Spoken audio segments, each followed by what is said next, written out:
¿Cómo están? Aquí de vuelta para poder hacer la recopilación de Juan capítulo 12. Como sabemos, antes de empezar necesitamos de la oración para que nuestro Padre nos guíe en esto. Entonces es importante que todos oremos también. Si gustas acompañarme, por favor, cerremos los ojitos. Gracias, Padre Celestial, por este día. Gracias por tus bendiciones. Gracias, Padre, por guiarnos con tu palabra. Te pedimos, por favor, que envíes tu Espíritu Santo para que nos ayude con el entendimiento, para poder hacer nuestras tu palabra. Llena nuestra mente, nuestros corazones de ti, Padre, porque deseamos hacer tu voluntad y no la nuestra. No queremos seguir equivocándonos, no queremos seguir tropezándonos, Padre. Sabemos que somos solo polvo y por eso te necesitamos. Ayúdanos y te pedimos todo esto en el nombre de Cristo Jesús, tu Hijo amado. Amén. Bueno, amigos, aquí pasó un poco de lo que ya habíamos estado conversando el día de ayer, que justamente María fue la que derramó el perfume a Jesús, ¿verdad? Bueno, ¿qué pasó aquí? En este momento Jesús fue a ver a sus amigos, ¿verdad? Fue a ver a Lázaro, a María, a Betania.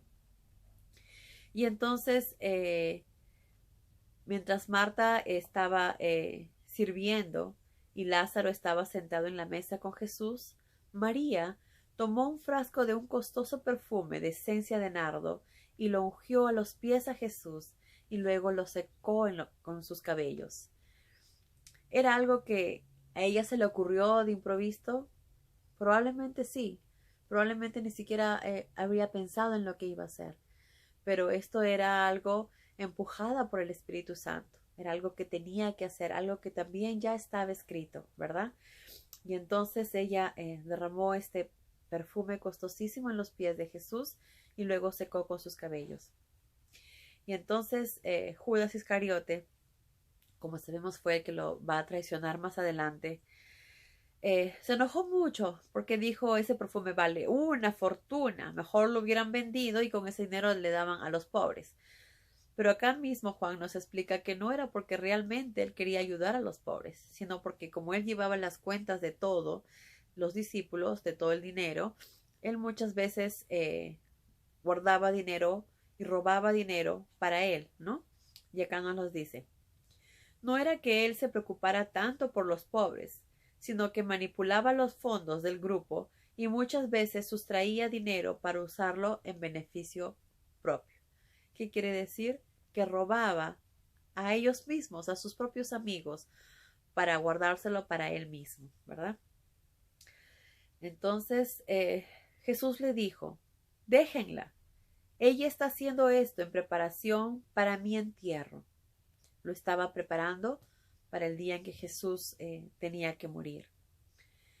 Y luego también le dijo, a los pobres siempre los podrán ayudar, pero yo no voy a estar siempre con ustedes. Yo ya me iré pronto. Por eso era importante que eso se tendría que hacer de esa manera. Cuando la gente de Jerusalén se enteró de que Jesús había llegado a Betania, corrieron a ver a Lázaro, el resucitado, ¿verdad? Todo el mundo me imagino que quería ver si era verdad y si era verdad cómo estaba, si estaba igual o estaba diferente. Me imagino que todo el mundo tenía mucha curiosidad. Pero entonces toda la gente fue a ver a Lázaro y a ver a Jesús. Pero esto obviamente corrió también a los oídos de los principales sacerdotes, que decidieron también matar a Lázaro. ¿Por qué? Porque obviamente era una de las pruebas más firmes de que Jesús era el Hijo de Dios. Y acá mismo lo dice. En vista de esto, los principales sacerdotes decidieron matar a Lázaro, porque por causa de él, muchos dirigentes judíos habían desertado y creían que Jesús era el Mesías. Obviamente fue un milagro tan maravilloso que no había forma de negar lo que estaba sucediendo. Pero también había muchos dirigentes que lo decían a viva voz, pero muchos otros que preferían callar para que no sean expulsados de la sinagoga, porque ellos querían seguir perteneciendo a ese grupo de personas donde eran bien remunerados, donde tenían los honores que querían. y como aquí mismo lo dice, preferirían ser honrados por el pueblo y no por Dios. Qué gran error, ¿verdad? Qué gran error. Pero bueno, entonces dice, al siguiente día la noticia de que Jesús iba camino a Jerusalén corrió como reguero de pólvora, y una enorme multitud de visitantes pascuales con palmas en las manos se lanzó al camino al encuentro de Jesús y gritaban, Salvador, que Dios bendiga al Rey de Israel, que vive el enviado de Dios. Obviamente todo esto también era parte de lo que ya estaba escrito. Jesús marchaba por el camino a lomos de un burrito, el cual nadie había sido montado, con lo cual se cumplió la profecía.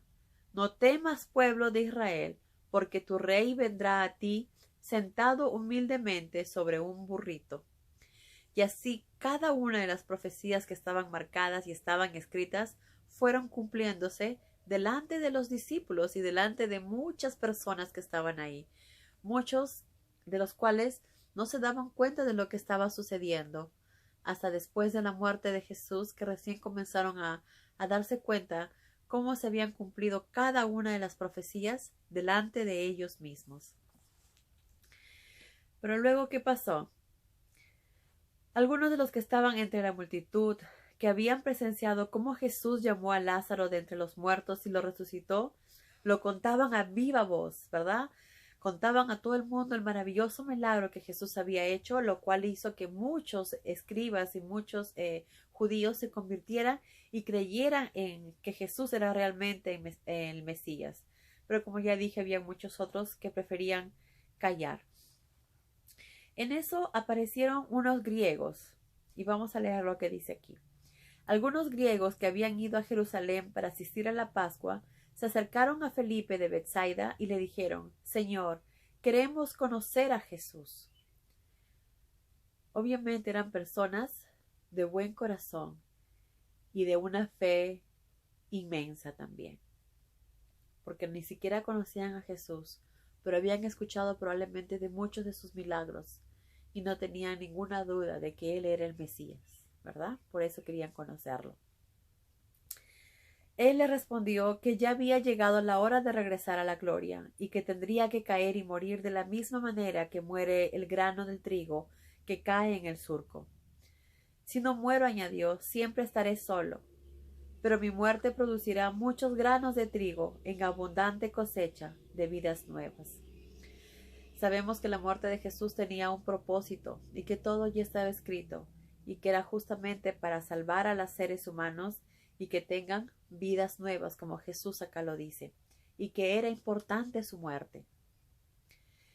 Pero el que desprecia la vida terrenal, dice, recibirá la vida eterna. Entonces vamos a volver a leer este pedacito otra vez. Si no muero, añadió, siempre estaré solo, pero mi muerte producirá muchos granos de trigo en abundante cosecha de vidas nuevas. ¿Verdad? Si Jesús no moría, nosotros si Jesús no moría, nosotros íbamos a morir y ya no íbamos a tener oportunidad para vivir otra vez. Entonces fue realmente importante que Jesús muriera y era un plan de Dios. Todo ya estaba escrito y así tenía que suceder como Dios lo había marcado. Pero también Jesús nos dice, pero el que desprecia la vida terrenal recibirá la vida eterna. ¿Por qué dijo esto Jesús? Aquellos que aman las riquezas de este mundo, aquellos que aman la vanidad de este mundo, aquellos que se aman más a sí mismos que a otras personas, aquellos que son egoístas, aquellos que aman este mundo, las riquezas y lo que les ofrece, pues obviamente es lo único que obtendrán en este mundo y ahí quedará su vida. Pero aquellas personas que rechazan este mundo, de esas cosas materiales que no nos sirve de nada y más bien se preocupan por sus riquezas espirituales, por formar tesoros en el cielo, entonces ellos sí tendrán la vida eterna. Eso nos lleva a nosotros ahora a pensar qué es lo que nosotros deseamos ¿Qué es lo que nosotros realmente queremos? ¿Queremos ser felices en esta vida terrenal y hacer lo que al mundo le agrada hacer? Seguir de fiestas, de parranda, en aventuras, en mujeres, en vanidades, en verme más linda, en ser la mejor del mundo, que al final eso nos va a llevar a la muerte. ¿O preferimos deshacernos de todas esas cosas que no nos ayudan en nada? Preferimos ser mejores seres humanos y enfocarnos en lo que realmente es importante, en la parte espiritual, porque para eso estamos en este mundo, para tratar de ser mejores, para tomar las mejores decisiones, para reivindicarnos después de las cosas malas que hicimos, de las cosas negativas que hicimos. Decir, lo siento, soy un ser humano imperfecto, pero quiero mejorar, quiero cambiar. Quiero que tu Padre me guíes, me perdones y me ayudes. Entonces, eso está en nuestra decisión. Deseamos seguir viviendo como vive la gente y amando este mundo terrenal, o preferimos dedicarnos a hacer la voluntad de nuestro Padre, a preocuparnos por lo que realmente es importante, por nuestra parte espiritual, y queremos, si deseamos vivir eternamente, eso es lo que tenemos que hacer. Si deseamos que cuando venga Jesús seamos una de sus ovejas escogidas, si deseamos que cuando venga Jesús nos ponga al lado derecho junto a Él, tenemos que trabajar para eso. Recordemos que Jesús cuando venga nos va a juzgar según nuestras acciones. Sabemos que nosotros solos no podemos, necesitamos de Él, necesitamos de su palabra, de la oración, pero es ahora el momento que tenemos que decidir, es ahora el momento que tenemos que pensar qué es lo que queremos en esta vida, la muerte o la vida, seguir a este mundo o hacer la voluntad de nuestro Padre, seguir a Jesús, porque Jesús es el camino, Jesús es la vida. Sin Él no podemos llegar al Padre. ¿Qué significa eso? Si no creemos en Él, si no hacemos su voluntad, si no seguimos lo que Él nos enseña, que es amar a Dios sobre todas las cosas y a nuestro prójimo como a nosotros mismos, si no cumplimos eso, si no lo hacemos, si no ponemos a Dios primero antes que todo, pues no vamos a poder tener vida eterna. Entonces está en nuestra decisión, en nuestro libre albedrío. Si queremos seguir viviendo nuestra vida como lo hace el mundo terrenal, o queremos cambiar nuestra vida y llenarnos de espiritualidad con la ayuda del Espíritu Santo, con la ayuda de nuestro Padre y hacer su voluntad. Recordemos que si hacemos su voluntad tenemos la oportunidad de vivir para siempre. Y más eso, cuando uno empieza a hacer las cosas que Dios nos dice, vivimos protegidos porque estamos cerca a Él, vivimos bendecidos porque Él nos da todo lo que necesitamos. Entonces está en nuestras manos tomar esa decisión. Si vivir, amar la vida terrenal, o prefieren recibir la vida eterna, como Jesús lo dice aquí. Pero bueno, ahora sí, regresando a lo que decían los griegos, como dijimos, eran personas de muy buen corazón que sin conocer a Jesús sabían que Él era el Mesías por lo que habían escuchado, por lo que la gente les había dicho. Entonces decidieron ir en busca de Jesús, pero Jesús dijo que ya se iba a ir. Pero les dijo algo más. Si esos griegos desean ser mis discípulos, díganles que vengan y me sigan, porque mis siervos deben de estar donde yo estoy. ¿Se dan cuenta? Mis siervos deben estar donde yo estoy, que es lo que nosotros debemos hacer también. Nosotros debemos estar donde Jesús está, donde está la verdad, donde está la luz, donde está su palabra. Ahí es donde debemos estar, para estar siempre con Él de la mano, para poder seguir de la mano o detrás de Él, porque Él es nuestro pastor, guiados por Él, porque Él es el único que nos va a dar el verdadero camino. Él es el único que nos da la verdadera luz, de la que no hay tropiezos, si nosotros hacemos su voluntad, si seguimos ese camino que deseamos seguir, si lo seguimos a Jesús. Entonces acá también Jesús dice, si me siguen, el Padre los honrará. Entonces acá estamos viendo que Jesús no vino a salvar solamente a judíos, sino que también a todo el mundo. Y aquí hay un claro ejemplo. Uno fue el soldado romano que tenía mucha fe y creyó en Jesús.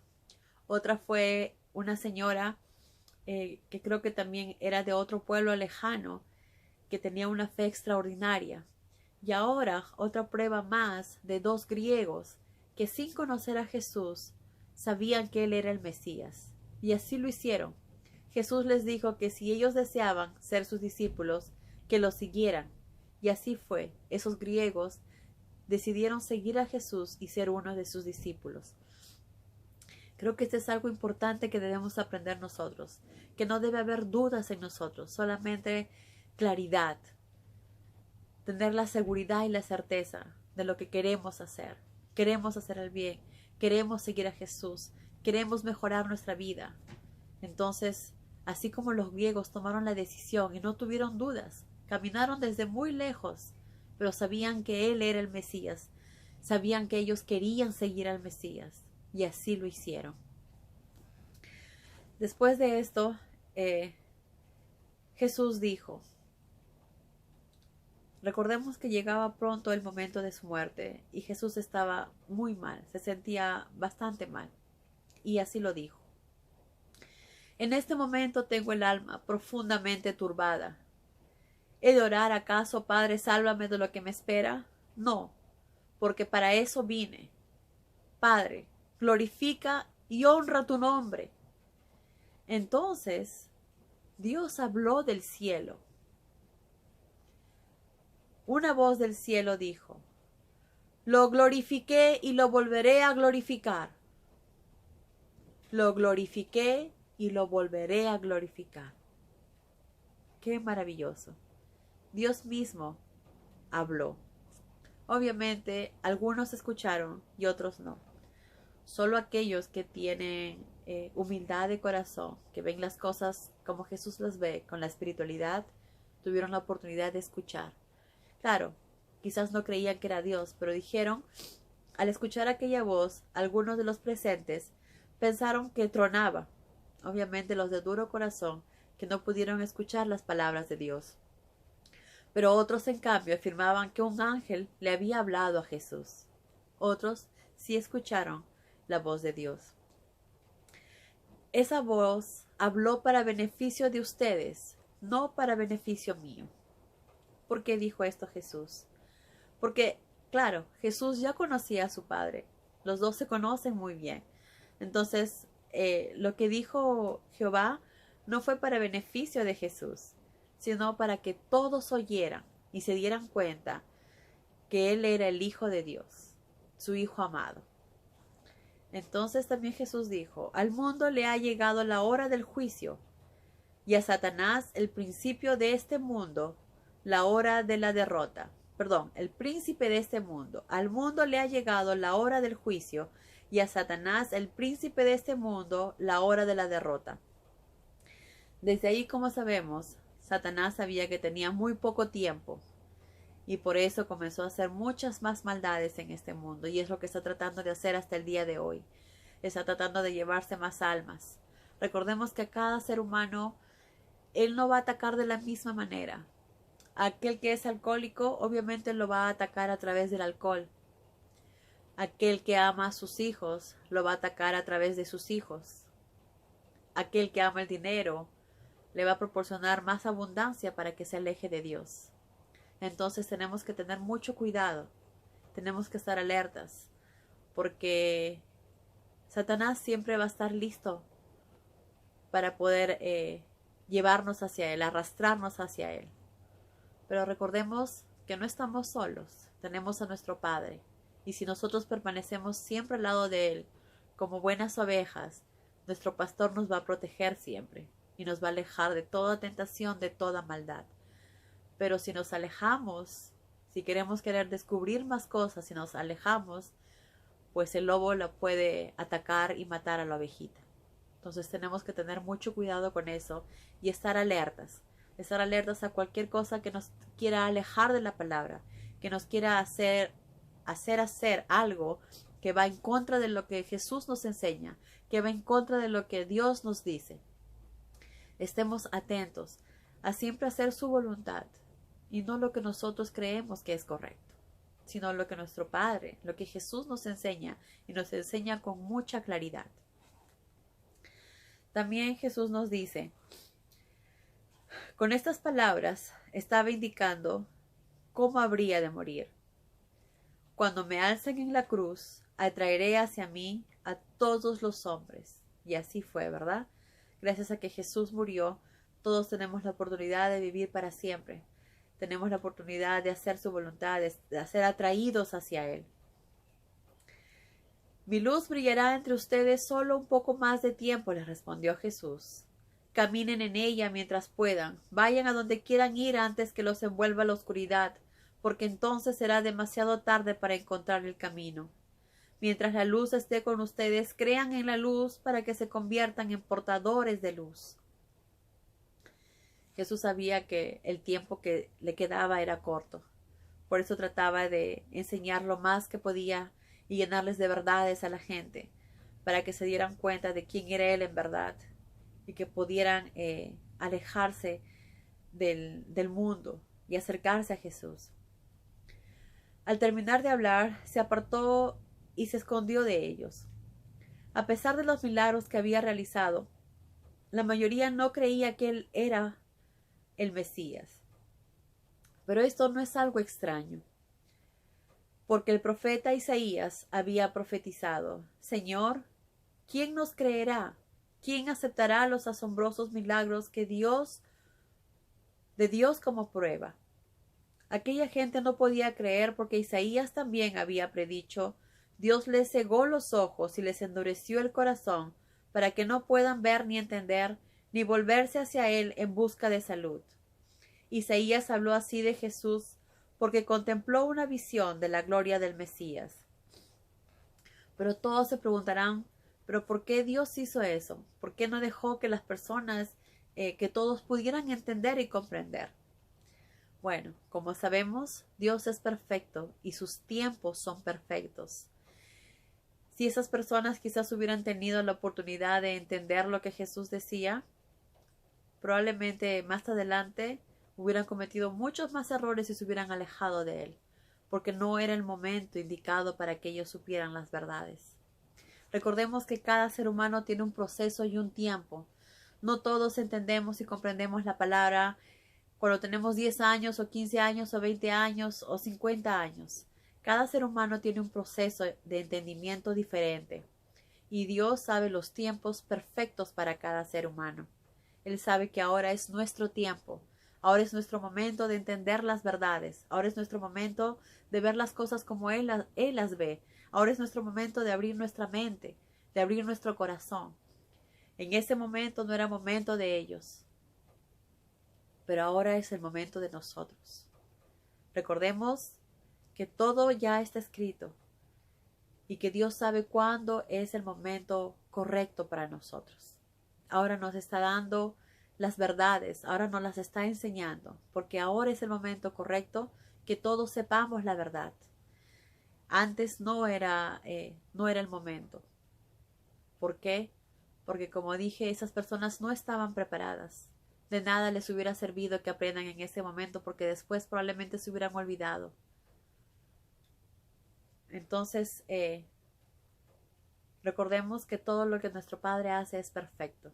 Y Él sabe cuándo, cómo, por qué, dónde. Nosotros vemos solo un pedacito del marco, nosotros vemos solo la foto.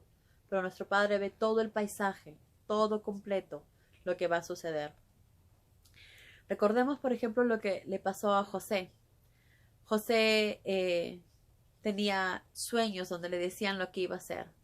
Sus hermanos no le creían y pensaban que él se creía mejor que ellos y entonces lo lastimaban, lo trataban mal, lo humillaban, hasta que decidieron deshacerse de él y así lo hicieron.